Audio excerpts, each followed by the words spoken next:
This is just one of my favorite movies ever. This is one of my favorite movies in one of my favorite trilogies ever. The Before Trilogy, directed by Richard Linklater, all three of them, all set 11 years apart with the same exact actors.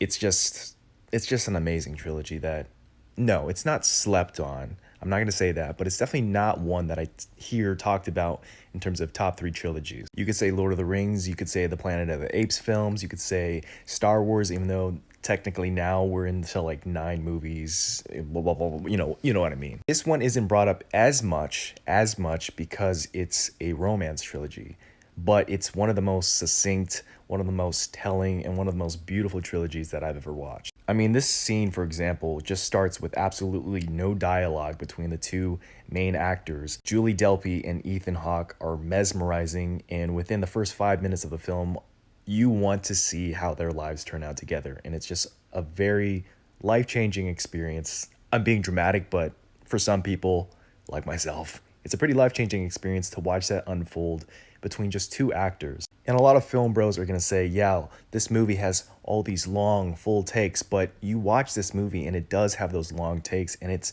so immersive and it's so incredible how these two carry on that chemistry with sometimes up to 5 minutes of just no cuts whatsoever, and that's just very impressive. I believe that Richard Linklater worked closely with Ethan Hawke and Julie Delpy in this film, or in these films, to sort of establish their chemistry and have a trajectory of where these characters would go between each movie and where their lives would be, and that's just immensely impressive. I think that the Before trilogy is, like I said, it's not slept on, but most people don't really talk about it as much as some of these Hollywood blockbusters, which I love personally, but there's room for these romance trilogies as well, and I wish we saw more of this sort of thing. It's probably one of the reasons why Richard Linklater was cemented as one of my favorite directors ever. And I just realized that I said 11 years between each movie and it was actually more like 8.